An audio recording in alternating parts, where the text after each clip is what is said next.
Buenas tardes a todos y a todas. Les damos la más cordial bienvenida al tercer coloquio de la salud mental, la invención de la mente, retos para la salud mental en México en su contexto pandémico, violencia, salud, cultura y educación en la sociedad contemporánea.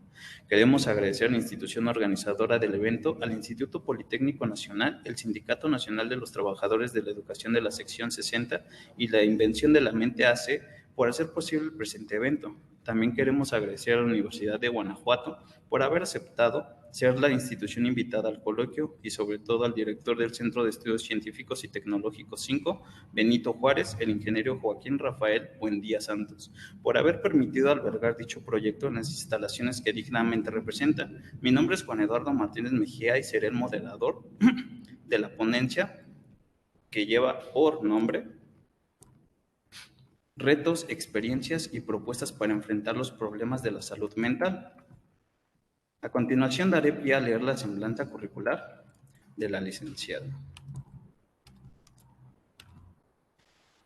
En este caso, la licenciada Brenda Cerro de la Garza, titular de la Unidad de Atención de Quejas por Posibles Conductas contra la Dignidad de las Personas, Discriminación del Alumno y Violencias a las Mujeres. Es abogada por la Escuela Libre de Derecho, sustentando su examen profesional con la tesis laureada presentando bajo el título Derecho a la No Discriminación. Cuenta con la especialidad en Sistema Penal Acusatorio de la Escuela Libre de Derecho y la especialidad de Derecho de Amparo en la Universidad Panamericana. Actualmente se encuentra cursando la maestría de Ciencias Jurídicas de la Universidad Panamericana. Profesionalmente ha participado en el proyecto de evaluación respecto a la reforma del 2011 en materia de derechos humanos y de género al personal de la Suprema Corte de Justicia de la Nación realizado por el IIJ-UNAM y la SCJN en septiembre del 2012 en la Secretaría de Hacienda y Crédito Público, Procuraduría Fiscal de la Federación, en la Subprocuraduría Fiscal Federal de Investigación, de abril del 2015 a septiembre del 2016. Candidata a concejal, propietaria por el principio de mayoría relativa en la alcaldía de Cuauhtémoc, postulada por el Partido Verde Ecologista de México en el proceso electoral ordinario del 2017 al 2018, en el Bufete Jurídico Gratuito Social AC, desde el mes de diciembre del año 2018, así como en Sánchez Reyes Retana y Asociados, abogados desde el mes de noviembre del año 2016.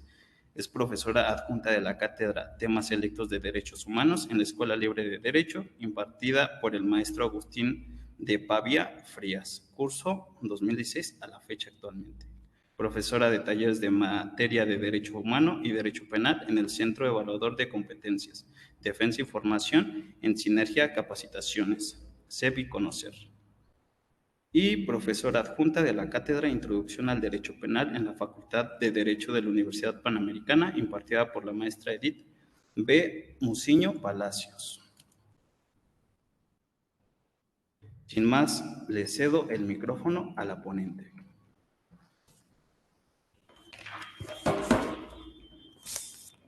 Muchas gracias por la invitación al Instituto Politécnico Nacional. La Escuela Libre de Derecho se encuentra muy feliz y muy orgullosa de participar en este coloquio y pues nada, vamos a entrar a materia. La idea de mi ponencia es platicar de los retos, las experiencias y las propuestas que forman parte de este cuarto eje en estas conferencias. Pero pues el tema del problema de la salud mental, como vengo de la Escuela Libre de Derecho, pues lo quiero platicar en un aspecto normativo, un aspecto jurídico, ¿ok? Para ello, lo que les quiero exponer se divide en tres circunstancias. Quiero que platiquemos respecto al derecho, qué se entiende por la salud mental, y dentro de esto voy a platicar del derecho de protección a la salud y de la discapacidad mental. En un segundo lugar voy a tocar el tema del derecho a la no discriminación y por último voy a platicar de estos retos que enfrentamos en materia de derecho en este tema de salud mental.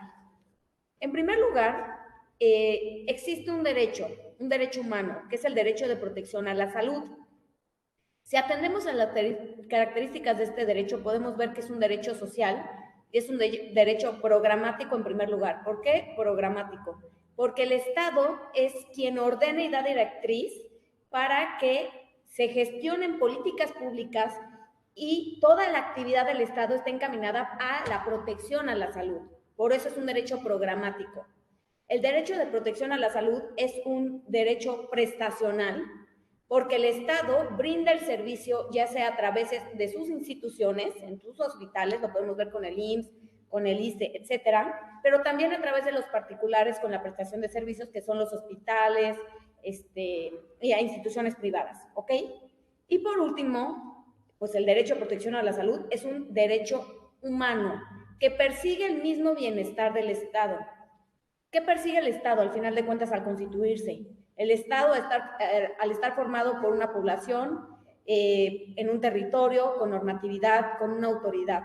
Persigue que todos estemos bien, que todos seamos felices, este bienestar, este bien público temporal, ¿ok?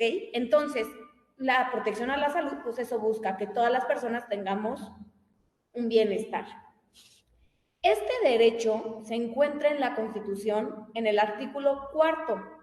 Ahí se establece que toda persona tiene derecho a la protección de la salud. ¿Y cómo vamos a lograr esto? Bueno, pues hay que atender la normatividad y se encuentran ahí las bases y las modalidades. Este acceso al derecho. El Estado, a su vez, tiene una obligación negativa respecto a este derecho, que es abstenerse de dañar la salud, pero también tiene una obligación positiva, evitar que los particulares dañen la salud de otras personas, ¿ok? Continuando con esto, también podemos ver que la salud como tal puede verse desde un aspecto individual y colectivo. Individual atiende a que el goce de la salud se da por cada persona. Cada persona tiene salud o no tiene salud. Y esto es consecuencia de cargas genéticas, cargas sociales, hereditarias, etcétera. Eso es un tema individual, pero en un tema colectivo hay ciertos factores que preservan o quebrantan la salud. Y lo podemos ver en este caso como la salud mental. Dependiendo de dónde se desenvuelva la persona, en qué ámbito familiar, en qué ámbito escolar, en qué ámbito territorial, va a tener ciertas afectaciones, ¿ok? Ahora bien, ya les platiqué dónde se encuentra este derecho de protección a la salud en la Constitución, y a su vez, la Constitución para poder hacer efectivo, reales estos derechos, que son los derechos humanos que se encuentran ahí, pues cuenta con leyes reglamentarias. La ley reglamentaria de este artículo, del artículo 4, es la Ley General de Salud. Ahí se establece que el derecho de protección a la salud tiene muchas finalidades, ¿ok? No solamente es que nosotros entendamos qué es la salud, pues sepa, estar bien, no. Hay que cumplir ciertas finalidades. ¿Para qué queremos tener este derecho? ¿Cómo lo vamos a ejercer? Bueno, en esta ley se establece que lo que se busca con una salud es lograr el bienestar físico y mental, ¿ok? Entonces aquí empezamos a ver que este tema que les estoy platicando pues ya tiene un eco, ¿no? Ya me estoy dirigiendo a un tema de salud mental. De las personas, ¿para qué? ¿Para qué queremos tener un bienestar físico y mental? Para poder contribuir en todas nuestras capacidades, en nuestro desenvolvimiento como seres humanos. También, una de las finalidades de que exista este derecho es la prolongación y mejoramiento de ¿qué? De la calidad de vida. Queremos vivir, pero queremos vivir bien, no sobrevivir, tener una calidad de vida. También buscamos una protección y que en la sociedad crezcan los valores para la protección a la salud. También este derecho humano tiene como finalidad el desarrollo y la enseñanza de la investigación. Este coloquio cumple con esta finalidad. El reunirnos distintas universidades, escuelas, de ámbito privado y público, ya sea en una cuestión de derecho como le toca a la Escuela Libre de Derecho, u otras universidades que tocan el tema de salud mental y estos retos desde otras perspectivas, generan una cultura y generan un cambio. Y eso es un desarrollo de enseñanza y de investigación, ¿ok? Ahora, no solamente, como ustedes saben, pues los derechos se encuentran reconocidos en la Constitución, también se encuentra un derecho internacional público. El Estado mexicano forma parte con todos los demás estados de una comunidad internacional y esa comunidad internacional se compone por derecho y ese derecho es el derecho internacional público.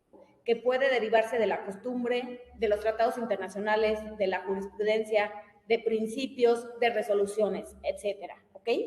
Dentro de este derecho internacional hay tratados internacionales. Y entonces el derecho de protección a la salud se encuentra en la Declaración Universal de Derechos Humanos en el artículo 25. ¿Qué se entiende por este derecho? Que toda persona tiene derecho a un nivel adecuado de vida que le asegure la salud. En correlación, el artículo 12 del Pacto Internacional de Derechos Económicos, Sociales y Culturales establece que se reconoce el derecho que tiene toda persona al disfrutar del más alto nivel posible de salud física y mental.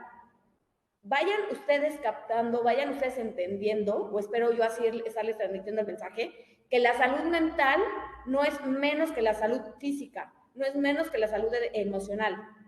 En conjunto forman que nosotros tengamos una calidad de vida. Entonces, desde la Constitución y desde tratados internacionales se reconoce esta protección a la salud mental, este tema que estamos viendo en este coloquio.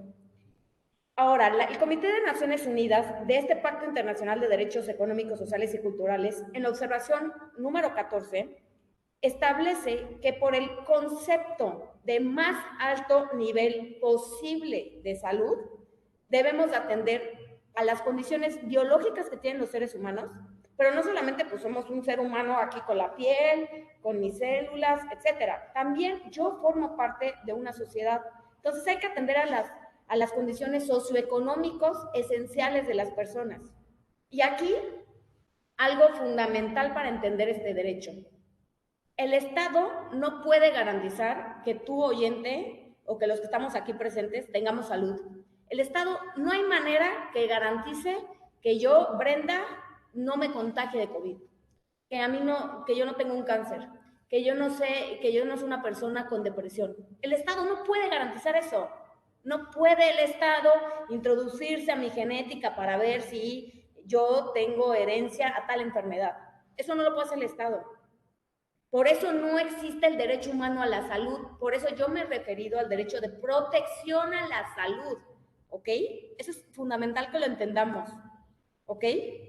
Y entendiendo eso podemos ver que el Estado lo que sí puede hacer y a lo que todos los seres humanos tenemos derecho es a la protección de la salud. La salud como la tengamos tiene que ser protegida para alcanzar un mejor nivel de vida. Entonces, este derecho lo que implica es el disfrute de todas las gamas de posibilidades. Eso sí lo puede hacer el Estado. Reconocernos y garantizarnos a todas las personas, tener todas las facilidades, todos los servicios, todas las condiciones, ¿para qué? Para alcancemos nuestro más alto nivel posible de vida determinado de cada uno, ¿ok? Eso sí lo puede hacer el Estado y ese es el derecho del que yo estoy hablando, ¿ok? Y por último, para este tema de Derecho Internacional Público, el artículo 10 de la Convención Americana sobre Derechos Humanos establece que toda persona tiene un derecho a la salud con el más alto nivel de bienestar y repite, físico, mental e incluye un elemento social. La salud también es social. Por eso es importante que entendamos que un tema de salud mental no solamente es neuronal, no es químico, también hay nuestras relaciones de interdependencia. Estos temas psicoemocionales también forman parte de la salud, ¿ok? Ahora, con esto termino mi primera parte en la que les he explicado cómo se encuentra reconocido el derecho de protección a la salud. Ahora vamos a centrarnos a la salud mental, ¿ok? En términos de la OMS, de la Organización Mundial de la Salud, por salud se debe de entender un estado completo de bienestar físico, mental y social. Y aquí pongamos mucha atención. No solamente es esto, te dice la OMS que es este estado completo y no solamente la ausencia de afecciones o enfermedades, ¿ok? Es decir, no solamente uno puede identificar, hay un ser humano, no está enfermo, entonces está sano. Esa no es la correlación, sino la correlación es, independiente de que tengas o no enfermedades o afecciones, la salud es este completo estado de bienestar. ¿Se acuerdan que va subiendo con esta calidad? Es lo que estamos platicando. En ese sentido, las personas tenemos salud mental, pero En el suceso, en el caso en el que una persona no tenga una salud mental plena, entonces va a traer como consecuencia que sea una persona con discapacidad mental, ¿ok?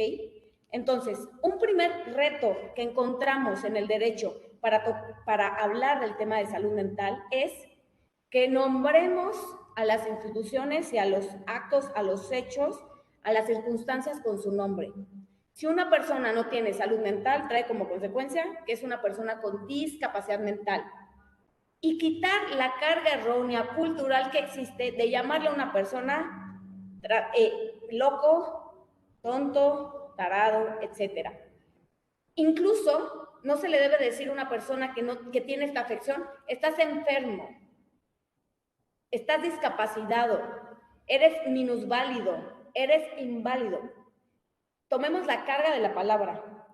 Las personas son personas, tienen esta dignidad humana. Lo que distingue a ellos es que tienen dignidad humana. Por eso somos personas, no somos cosas, no somos objetos, no somos animales. ¿Ok? En ese sentido, son personas con discapacidad. Y entonces es el primer acercamiento que les estoy exponiendo del término del que se va desarrollando y en el derecho se analiza. Todos los derechos, toda la problemática que existe en el derecho para las personas que tienen alguna afectación de salud mental o en pro de la salud mental, se localiza dentro del derecho en el desarrollo del derecho a la no discriminación y en temas de discapacidad mental, ¿ok? Ahora bien, ¿qué es discapacidad mental? Porque pues, no puede ser mi respuesta. Discapacidad mental es no tener salud mental. No, hay que definirlo. Entonces, si atendemos a la Comisión de Política Gubernamental en materia de derechos humanos, podemos ver que la discapacidad mental se presenta cuando una persona tiene un deterioro en su funcionamiento y comportamiento. Es decir, hay ciertas alteraciones o deficiencias en el sistema neuronal que aunado a una sucesión de hechos, porque pues el ser humano está con sus circunstancias y con la sociedad, aunado a esto que yo tengo neuronal, no puede manejar una persona una situación y se presenta una alteración de la realidad. Cuando nos encontramos frente a eso, estamos frente a una persona que tiene discapacidad mental. Ahora, ¿quiénes son las personas que tienen discapacidad mental? ¿Cuáles son cuáles son las discapacidades mentales? Pues eso se encuentra definido por la INEGI, en el que establece la INEGI que hay 3 subgrupos, que hay personas con discapacidad mental de manera intelectual, conductual u otras insuficientes. También podemos atender a la clasificación internacional del funcionamiento. Ahí se establece que la discapacidad mental se desarrolla a través de funciones, sean globales y específicas. Entonces podemos ver que una persona con discapacidad mental en esta función global atenderá a temas de conciencia, orientación, funciones intelectuales o psicosociales, temperamento, personalidad, energía, impulsos o los trastornos de sueño. En una función específica para la materia de discapacidad mental, podemos entender que cuando existe una afectación a su atención, a la memoria, a las emociones, al pensamiento, a la cognición, al lenguaje, al cálculo mental, a las relaciones, en la que se encadenan movimientos completos y complejos, las facultades relacionadas con las experiencias que tiene uno mismo, con uno mismo y con el tiempo, ¿ok? Entonces ahí ustedes pueden ir localizando pues qué discapacidades mentales de cuáles estamos hablando, ¿ok? Y por último, para tocar este tema de discapacidad mental, hay una clasificación estadística internacional de enfermedades y problemas relacionados con la salud, que es la CIE 10 de la Organización Mundial de la Salud. Ahí se establece una lista de cuáles son las discapacidades mentales, aunque ahí las menciona como trastornos mentales, ¿ok? Que es la terminología. Y por ejemplo, para ponerles ejemplo, porque ahí menciona 21. ¿Cuál podría ser una discapacidad mental? Cuando se tiene un trastorno mental orgánico, demencia, ahí se encuentra el Alzheimer, delirium no producido por alcohol, otros trastornos mentales como lesión, cuando una persona tiene un accidente se genera un trastorno, una discapacidad mental. Y bueno, en esta clasificación que les estoy platicando vienen muchísimas expresiones o explicaciones de las discapacidades mentales. Podemos encontrar esquizofrenia, trastornos psicóticos transitorios o agudos, psicosis, trastorno bipolar, episodios depresivos, ansiedad, neurológicos. Ahí pueden ustedes encontrar toda una lista para que se puedan localizar un tema de drogas, un tema de alcohol, ansiedad, bulimia, anorexia. Todos estos son trastornos, todo esto forma parte de la discapacidad mental, ¿ok? Entonces, para ir, no concluyendo porque todavía me falta hablar del derecho a la no discriminación, pero para ir concatenando los temas. Ya vimos que existe un derecho, este derecho humano de protección a la salud, que contempla la salud mental. También analizamos ya la salud mental, en el caso en el que no sea pleno, cómo se reconoce en el derecho esta circunstancia, porque el derecho lo que hace es reconocer hechos y protegerlos. Bueno, pues a través de discapacidad mental ya vimos cómo se encuentra reconocido. Ahora, el tema que queremos ver aquí también, y que es la propuesta que tiene la Escuela Libre de Derecho al analizar los retos y las propuestas, es que, número uno, entendamos que la materia de salud mental es un tema que se debe de atender en todas las instituciones públicas y privadas. En segundo lugar, que se tiene que conocer todo lo relativo a salud mental, todos los aspectos que hemos estado desarrollando en este coloquio, pero también, en su caso, considero que lo que debemos de atender y tenemos que ver a las personas con discapacidad, en este caso en discapacidad mental, como personas que tienen ciertas circunstancias, pero que tienen las mismas finalidades que cualquier otra persona que no tenga discapacidad. En este sentido, para nosotros garantizar esto, pues podemos ver que existe un derecho, y ese derecho humano es el derecho humano a la no discriminación. ¿Ok? ¿Dónde se encuentra este derecho humano a la no discriminación? En la Constitución se encuentra en el último párrafo del artículo 1, en el que establece que queda prohibida toda discriminación motivada por, y te establece una lista. Esa lista, como tal, en el derecho, se reconoce o se conoce como una categoría sospechosa. ¿Qué es una categoría sospechosa? Son ciertos criterios o características que tienen las personas por las que se les distingue, se les excluye y se les limita, o sea, derechos, ¿ok? Hay un listado ahí en la Constitución, por lengua, por edad, por género y demás. Disculpen. Pero el tema respecto a este coloquio es que entendamos que está prohibida la discriminación motivadas por discapacidad, en donde entra la discapacidad mental, o por condiciones de salud. ¿Ok? Entonces, una persona que tiene discapacidad mental, una persona que tiene una condición de salud, no puede ser discriminada. Y esa prohibición se encuentra en el artículo 1 constitucional. Pero también, en un ámbito de derecho internacional, hay muchísimas convenciones que tratan temas de discriminación hacia la mujer, ¿ok? De raza, etcétera. Pero en específico en esta materia de salud mental, hay una convención de Naciones Unidas, que es la Convención sobre las Personas con Discapacidad. En esta convención se establecen muchísimos derechos reconocidos para las personas con discapacidad. Pero relacionado a este tema del coloquio, se encuentra reconocido en el artículo 25, en el que se establece que se reconoce que todas las personas con discapacidad tienen derecho a gozar del más alto nivel posible de salud, sin discriminación por motivo de discapacidad. Ok, muy bien, qué padre. Ya entendimos que el derecho humano a la no discriminación se encuentra en la Constitución y en tratados internacionales. ¿Pero qué es discriminar? ¿Es distinguir? ¿Toda distinción es discriminación? No. En un lenguaje común entendemos la discriminación como una distinción, pero en el derecho tenemos que ver un poco más allá. No está mal distinguir porque hay un reconocimiento en el derecho de que no todos los seres humanos somos iguales, pero esas distinciones tienen que ser reales, objetivas, legítimas, legales. Entonces, si se le trata a una persona de manera desfavorable por causa o motivo de una condición de salud o una discapacidad mental, y no está legitimada esta distinción o esta exclusión, entonces estaremos frente a una discriminación y eso está prohibido. El derecho a la no discriminación le otorga a todas las personas la posibilidad de gozar y ejercer los derechos reconocidos nacional e internacionalmente. El derecho humano a la no discriminación a consideración de la voz, es el derecho humano más importante, porque es un derecho de acceso, es un metaderecho. Si nosotros respetamos este derecho, vamos a generar el respeto, el goce, el disfrute de todos los demás derechos. Si nosotros le respetamos a una persona con discapacidad mental, si respetamos su dignidad humana, si respetamos este derecho humano a la no discriminación, va a traer como consecuencia que se le permite un acceso al trabajo, un acceso a los deportes, un acceso al voto, a la educación y a temas de salud.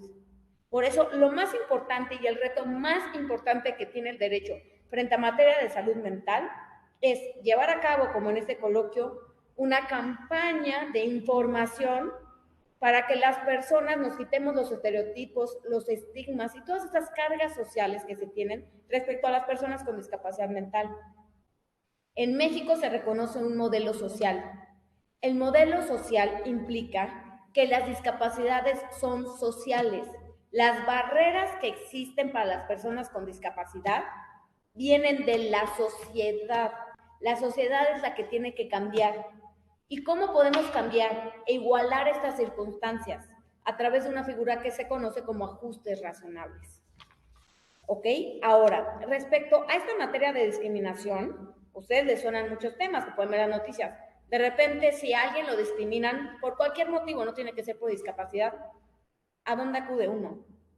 A la CONAPRED. O si es un acto local, a la COPRED. Algo muy interesante es que en la COPRED se pueden presentar quejas o reclamaciones en contra de autoridades y en contra de particulares.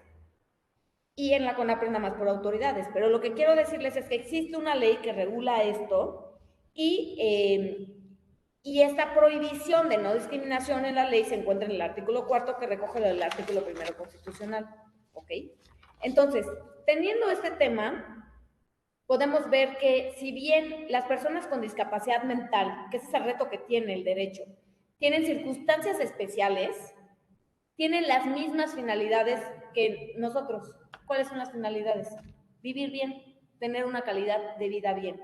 Entonces, estos ajustes razonables se entienden como ciertas medidas paliativas en el que se introducen elementos diferenciadores que buscan la aplicación de igualdad de circunstancias. Voy a poner ejemplos. En alguna escuela, por ejemplo, en la Escuela Libre de Derecho, si hay algún alumno que tiene discapacidad, pongamos el caso de una discapacidad visual, la escuela tiene que hacer ajustes para que ese alumno se encuentre en igualdad de circunstancias aprendiendo que un alumno que no tiene discapacidad visual. ¿Qué ajustes puede hacer la escuela? Pues puede ver los temarios y entonces puede localizar qué material se necesita para cada materia y digitalizarlo y apoyar al alumno con un programa para que el alumno, pues si no son libros con braille y demás, pues pueda leer a través de su computadora y estar en mismas circunstancias que otro alumno poniendo atención en clase.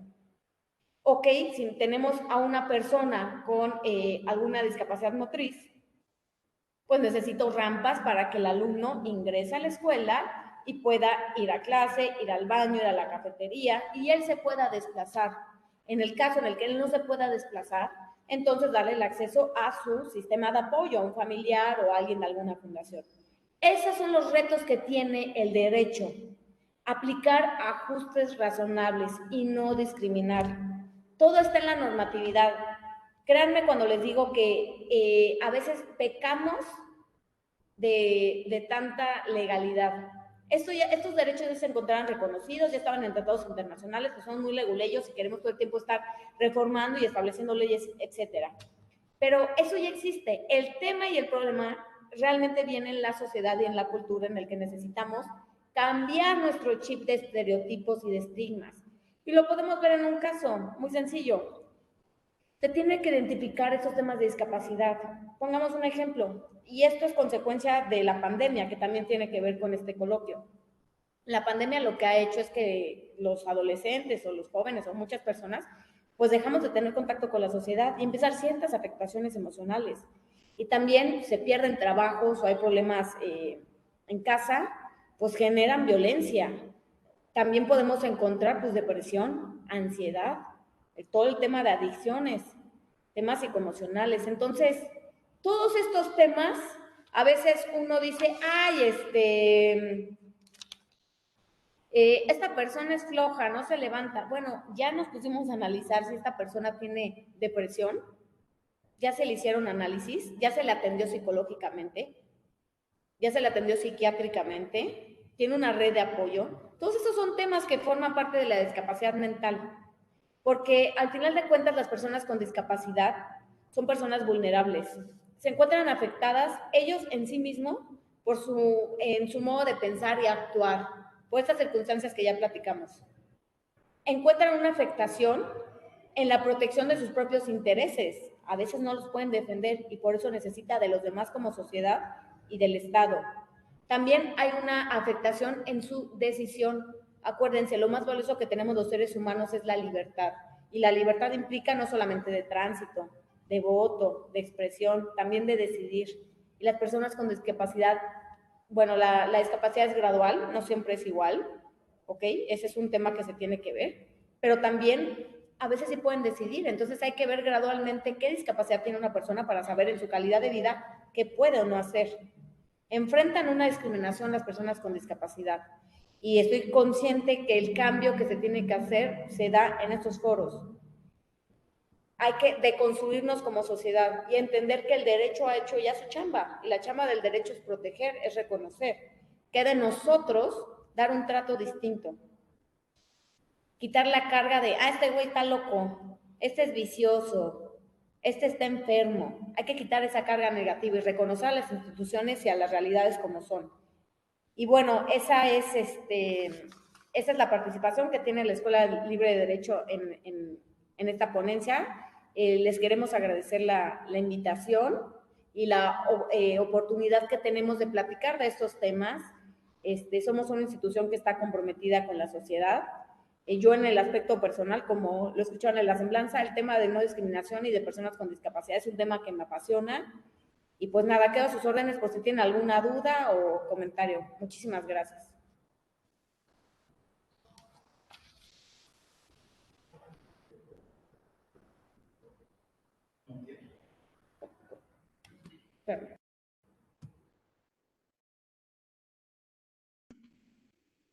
En este caso, igual si gustan pueden escribir lo que son sus preguntas ahí en el chat. Sin embargo, hay unos puntos muy importantes que tocó precisamente la ponente y en particular, por ejemplo, ¿qué pasaría si fuera lo contrario, no? Nos estaba comentando, por ejemplo, un ponente en la mañana. Hay un caso en particular de una chava que la mandaban, si no era con el psicólogo, era con el psiquiatra y constantemente se repartían como que, pues no, no es de aquí, no, vete para allá, no es de aquí, vete para allá. Entonces, en esos casos, ¿qué se puede hacer? Sí, muchas gracias. Bueno, estamos hablando de un caso en el que participan personas que ejercen su profesión, su libre profesión. Lo que es un hecho es que el tema de salud mental se tiene que tomar con seriedad. Y no todas las personas que tienen alguna afectación deben de acudir con un psiquiatra, ni todas las personas que tienen algún tema que debe de atenderse a través de un psiquiatra deben de acudir con un psicólogo. Se debe de dar una correcta diligencia. Ahora, no sé más datos de este caso que me estás platicando. Y la carga tiene, o lo que se puede, o la respuesta que yo les quiero dar, tiene que ver el caso. Si es una persona que forma parte de alguna institución pública, por supuesto que podría caer en una responsabilidad profesional el psiquiatra o el psicólogo. En una institución privada o un psiquiatra particular o un psicólogo lo veo un poco más difícil. No sé si lo dirigió un familiar, no sé si es persona menor de edad. Si es persona menor de edad, pues que ustedes saben que tiene la guardia de custodia, es los padres o los tutores. No sabemos si antes, porque ahorita ustedes ya saben que la Corte lo declaró inconstitucional, pero si era una persona con interdicción, ¿quién decidía? Entonces, son muchas aristas que tiene el caso.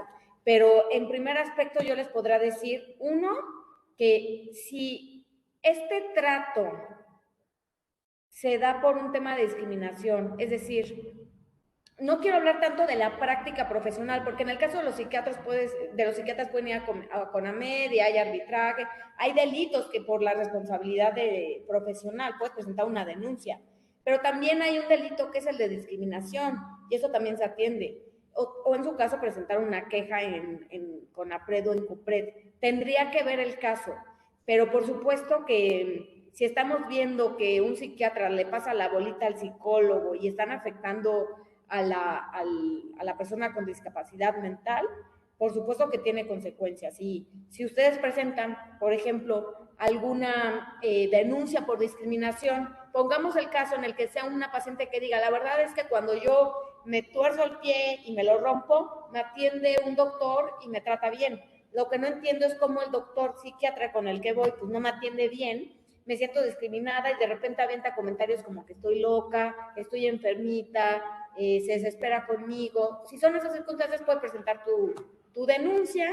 Dentro de este proceso penal se van realizando actos de investigación y de estos actos vienen peritajes y vendrá algún peritaje porque ahí a las víctimas se les atiende y se les referencia con psicólogos, con psiquiatras, ellos harán la valoración y en el caso en el que se establezca que existió esa discriminación o esta indebida ejercicio de la profesión, pues van a haber dictámenes y seguramente en la materia penal se puede en ese caso judicializar, llevar con un juez, etcétera. Puede haber implicaciones penales, puede haber implicaciones que incluso hay un tema de cédulas, que hay medio que las retengan, está lo del tema que les dije de arbitraje, tendremos que ver el caso, pero de que hay defensa, hay defensa. Muchas gracias. En este caso tenemos una pregunta. ¿Existe alguna sanción para una persona que discrimina a una persona con discapacidad? Sí, hay sanciones. Lo primero que debes de saber es que la discriminación en sí tienes tú que ver quién te la está realizando. Si te discrimina una autoridad local, pongamos el caso en el que estamos en la Ciudad de México, vas a la COPRED, está aquí muy cerquita, ¿ok? Ahí presentas tu reclamación, tu queja, y tú haces valer que se te discriminó y se lleva a cabo una investigación, la autoridad o la persona que te discriminó contesta, hacen la investigación y llegan sanciones. Pueden ser sanciones incluso pecuniarias, una disculpa pública, etcétera. Si es federal, o bueno, sí, de la federación te vas a la CONAPRED, pero como lo establecí antes, el discriminar es un delito. Discriminar es un delito. Entonces puedes ir a la Fiscalía General de Justicia de la Ciudad de México, presentas tu denuncia, lo integras. A veces la Fiscalía le pide apoyo a la COPRED para que emitan un dictamen, pero basta con que haya un dictamen en materia de psicología que te realizan los peritos de la Fiscalía, en el que se establezca que la víctima tiene afectaciones psicoemocionales por ese trato denigrante o ese trato diferenciado no justificado, basta con eso para que el asunto avance y por supuesto se llega a una investigación, se va con un juez y se integra. ¿Qué consecuencia tiene si una persona es juzgada y sentenciada como alguien que cometió el delito de discriminación? Viene un tema de reparación de daño, hay que ver cómo le afectó a la víctima, cuántas terapias necesita, un tema económico, etcétera. Entonces, si hay sanciones, no se debe de discriminar. Está prohibido y por todos los artículos y por toda la normatividad que les platiqué. En el caso, por ejemplo, psicológico, ¿también existiría algo relacionado a la negligencia? En el caso psicológico, también es un tema más de cómo desarrollas tu actividad profesional, ¿ok? Entonces, como tal, no está esta comisión de médicos, no está este tema de arbitraje, pero puedes presentar tu queja en CONAPRED o COPRED o tu denuncia y como les repito, basta con que haya algún dictamen en materia de psicología que puede ser de la Fiscalía General de Justicia o uno particular. Ustedes pueden tener un psicólogo de confianza o un psicólogo que los referencien, en el que establezca, sabes que esta víctima está afectada por el actuar indebido del psicólogo. Este psicólogo tuvo 2 años a un paciente con una corriente, ya ven que hay distintas corrientes, que el conductismo, que el psicoanálisis, todo esto, y le afectó tal su autoestima, su autoconocimiento, los límites, etcétera, pues si se puede verificar esto a través de un dictamen o a través de una opinión técnica, trae consecuencias también. En este caso, por ejemplo, hay muchas veces donde se tiene desconocimiento, en particular de personas que no ejercen lo que es una carrera psicológica. ¿Cómo se puede saber o cómo se puede llamar negligencia médica, bueno, psicológica? Como cualquier carrera, hay ciertos parámetros para llevar a cabo la atención de un psicólogo. Tengo entendido, yo soy abogada, no soy psicóloga, pero estoy relacionada con esos temas, yo también he ido a terapia, o sea, estoy relacionada con el tema de salud mental.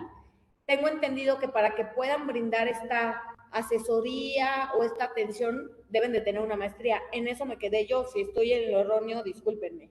Pero independiente de todo eso, independiente de si tiene maestría o no, las ciencias, las carreras, las técnicas, tienen ciertos parámetros. Y, por ejemplo, si se le pide a un paciente en una primera intervención, queremos saber cómo está su tema emocional. Tengo entendido que ustedes trabajan mucho los psicólogos con dibujo, ¿no? Que es psicología del dibujo, y ponen lo de casa, árbol, persona. Y tengo entendido, por ejemplo, una vez me platicó una psicóloga, si una persona no pone al muñequito con orejas o sin orejas, significa que no lo escuchan. Si la casa está más grande o más chica, la relación con su papá, con su mamá, cosas así. Tengo entendido que ustedes así lo hacen.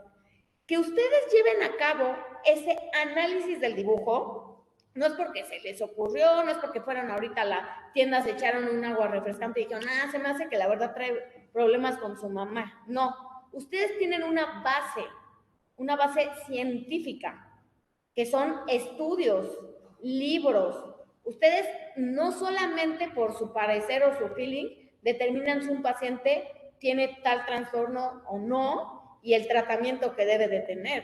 Ustedes diagnostican y diagnostican a través de ¿qué? De las baterías. Entonces, ¿qué podría pasar? Yo quiero ver que con un paciente se tenga tal diagnóstico y del diagnóstico tiene que ver como consecuencia la atención. Se puede analizar, oye, tú psicólogo, psicóloga, ¿cómo llegaste a esta determinación? ¿Qué estudios aplicaste? ¿Están bien aplicados?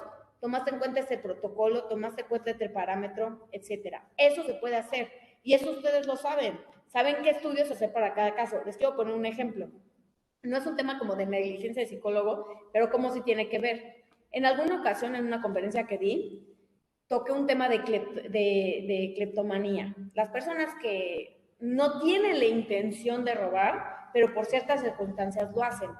Esta persona que menciona el caso, establece que cada que le daba mucha ansiedad, iba a tiendas departamentales y robaba. No era un tema de que quería robar, no era que fuera delincuente. Ella toda su vida se sintió desconectada con la realidad, se sentía deprimida y demás. E iba con muchos psicólogos, pero sobre todo con psiquiatras. Y erróneamente fue diagnosticada. En alguna ocasión fue diagnosticada con bipolaridad, con ansiedad y tomaba pastillas y se sentía muy mal. Y una vez comete este acto, se roba un suéter, la cachan, la detienen y se va detenida porque es un robo en flagrancia. Una vez que sucede todo esto y se demuestra que ella tiene afectaciones, va con un psiquiatra y da con el clavo. Y el psiquiatra le dice, lo que tú tienes es un trastorno de déficit de atención en adultos. ¿Cómo? ¿No que el TDA es para niños? También hay para adultos. Y empezaron a analizar, era un solo psiquiatra que se dedica, o una psiquiatra que se dedica a eso en México, vieron su historial y por fin, después de verdad de creo que 20 años, le diagnosticaron correctamente. Entonces, a lo que voy es, ¿cómo podemos ver? Para la psiquiatra muy fácil, oye, aquí hay ciertas circunstancias, pues ¿qué estudios te hicieron? No te hicieron este estudio, con esto podríamos diagnosticarte. Entonces, ustedes como saben, no es que ustedes se levanten con un sentimiento de que alguien está diagnosticado, no, para llegar a un diagnóstico ustedes necesitan analizar y necesitan ustedes tener sus baterías. Entonces, cada que ustedes hagan un diagnóstico, tomen bien sus entrevistas. No es como que el papelito de casa, árbol y demás, ya dóblalo y tíralo, no, hay que guardarlo en el expediente, porque eso a ustedes les permite determinar cómo llevaron a cabo un diagnóstico. Y ese diagnóstico, en el caso de una denuncia que se presente, como se los comentaba, puede ser valorado por otro psicólogo. Y entonces un psicólogo va a ser objetivo.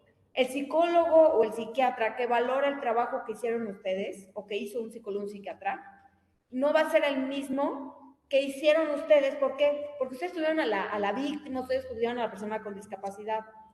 Pero hay algo objetivo que siempre queda, que es el expediente, las baterías. Siempre hay que tener eso bien establecido. Y ustedes con esa mecánica de raciocinio van a decirle a alguien, a un juez, a un ministerio público, a un paciente, a la mamá de un paciente, yo llegué a esta conclusión porque yo hice estos análisis y aquí están. Y eso sí es objetivo, ¿estamos de acuerdo? Hay cosas que pueden ser de valoración, pero ese sustento para diagnosticar es objetivo y son los diagnósticos, los estudios.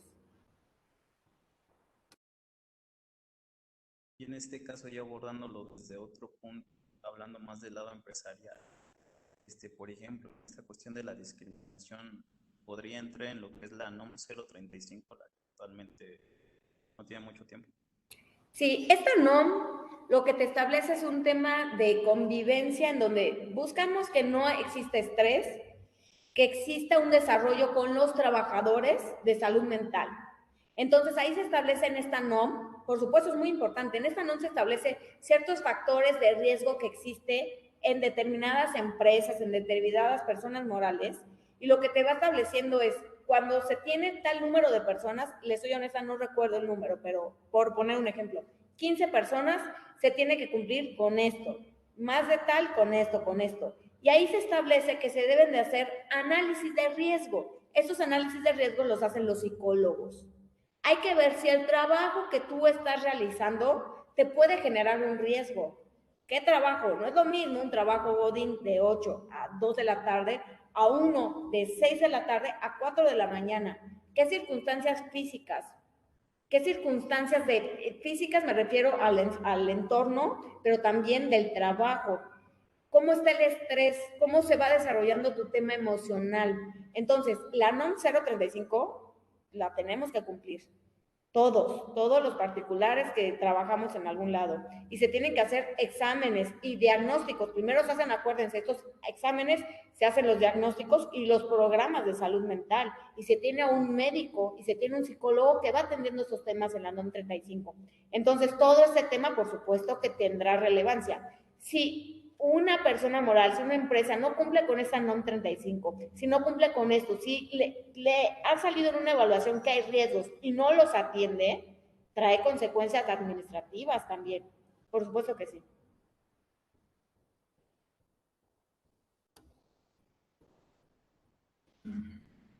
Igual en esta cuestión, hablando igual de la empresa, por ejemplo, digamos, la discriminación, ¿no? O sea, podemos checar varios tipos de discriminación, ¿no? Pero en este caso, ¿en qué momento se podría adjudicar una discriminación dentro de la empresa que en verdad sea como consecuente a un acto de violencia? Claro.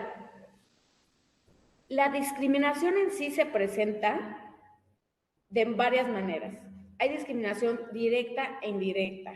Estoy hablando, esto es un tema teórico. Directa es que alguien a ti te haga la distinción. Indirecta, que no hagas nada. Y hay de actos, hay de omisión, etcétera, ¿ok? Ahora, ¿en qué momento nosotros podemos decir que a alguien se le discrimina por tener una discapacidad mental, en este caso? Cuando se te distingue y no es racional, no es objetivo, no es legal, porque tienes una discapacidad. Les voy a poner un ejemplo. Una empresa tiene contratada a varias personas y una persona les establece que tiene depresión y que los jueves va a terapia y que además está yendo al psiquiatra. Bueno, si ya se los está avisando, si les está platicando a la empresa, si se supone que estás cumpliendo con la NOM 35 y no se le permite a esta persona acceder a otros cargos, a remuneración, si se le presiona, si el trato que se le da, si cuando presenta un escrito le dices, ay, estás taradito, etcétera, si esa carga y ese trato tú lo atribuyes a tu condición de salud o a tu discapacidad mental, entonces hay una discriminación, ¿ok? La discriminación ustedes tienen que entender que no solamente es me trata mal. La discriminación, como les platiqué que era un metaderecho, siempre existen violaciones integrales de derechos humanos. No solamente se te vulnera la discriminación, se te vulnera el acceso a la salud mental porque quieres ir a terapia y no te dejan en el trabajo, pero también se te vulnera la libertad de profesión. No puedes, si no estás al 100, si no estás atendido, no puedes llevar a cabo tus actividades.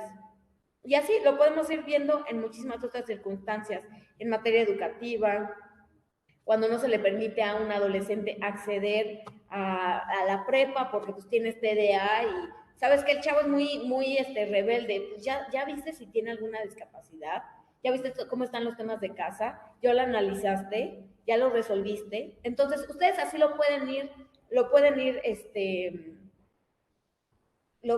ir viendo. Realmente, les repito, no toda distinción es discriminación. Tenemos que ver qué afectaciones existen y respecto a ello determinar si se discrimina o no se discrimina. Igual ya para ir cerrando esta cuestión, igual dando un punto en laboral, normalmente existe lo que es miedo psicológico. Pero en este punto, por ejemplo, quiere ejercer el derecho, por ejemplo, a parte de la federal del trabajador, ¿no? Pero muchas veces se tiene miedo a que uno lo boletine, ¿no? Y boletinar precisamente que te suben a una plataforma, comparten datos y esas consecuencias, ¿no? Entonces, sin embargo, ya el sujeto está arraigado a que, pues, renuncia, ¿no? Renuncia, aunque la empresa pase por encima de sus derechos, ¿no? En este caso, ¿cuál sería una alternativa para ir rompiendo, como por ejemplo, esas cadenas, esos estándares? Claro. Esa pregunta está muy interesante porque el tema, como ya les había platicado, la carga que existe para las personas con discapacidad es una carga muy negativa.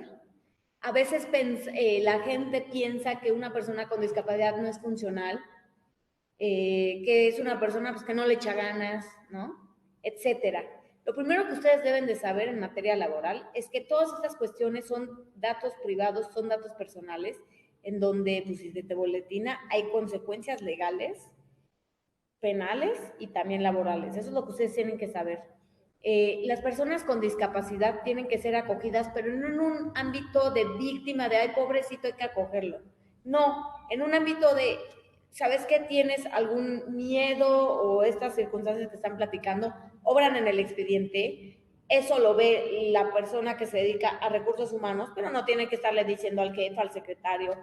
Ellos tienen que hacer los ajustes razonables para que una persona, en este caso, pues entiendo que es un tema de miedo, pero pongamos que sufra algún otro trastorno. Bueno, ya verá recursos humanos qué ajustes razonables hace a sus jornadas de trabajo o a su chamba para que esta persona pueda atenderse.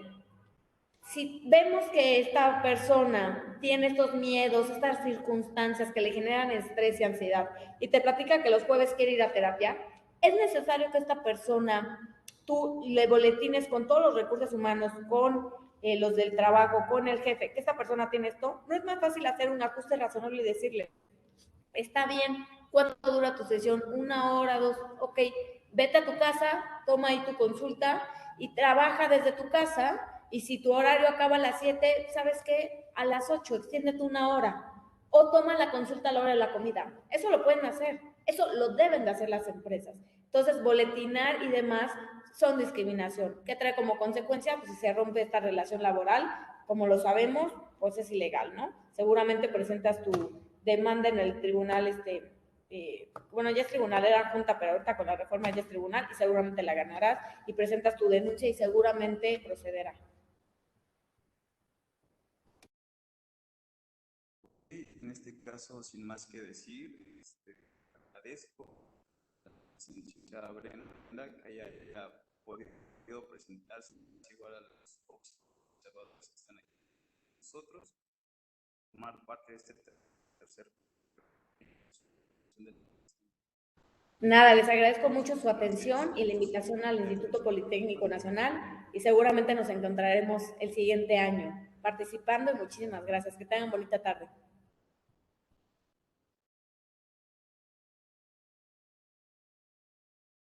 Gracias, los invitamos a las últimas sesiones que hay